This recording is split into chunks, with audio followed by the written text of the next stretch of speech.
The question is, why have the Chinese chosen this particular time to move?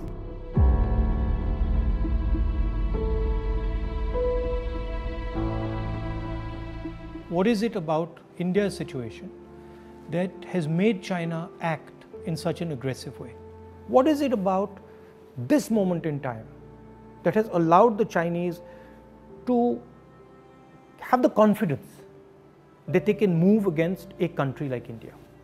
And to understand that, you have to go into multiple spaces.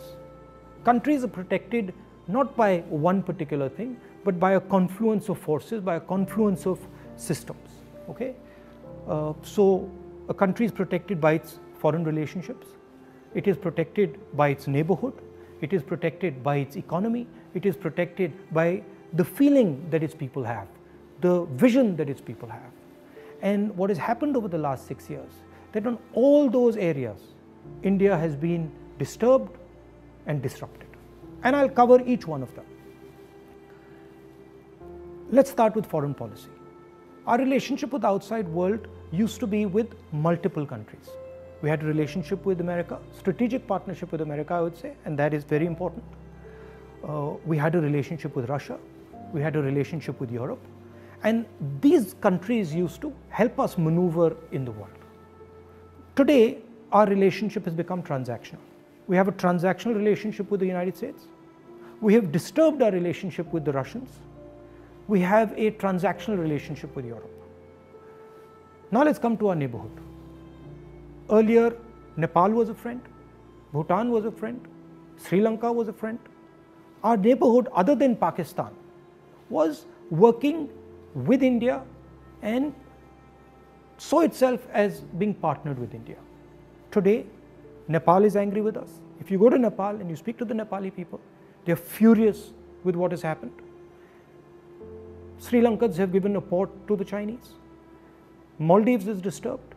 Bhutan is disturbed.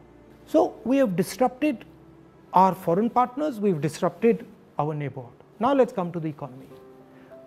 Our pride, something that India used to go to the rest of the world and talk about, boast about.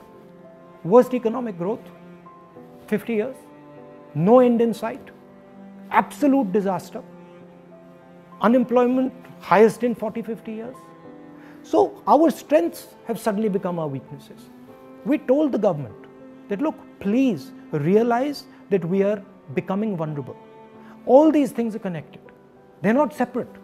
When you look at a nation, you have to look at all these factors and you have to act, take into account all these factors. We told them, listen, for God's sake, inject money into the economy, fire the economy, and do it immediately. Protect the small and medium businesses. They refused to do it. So today you have a country which is economically in trouble as far as foreign policy is concerned, in trouble with its neighbors. And that's why the Chinese have decided that this is possibly the best time to act. And that is why they have acted.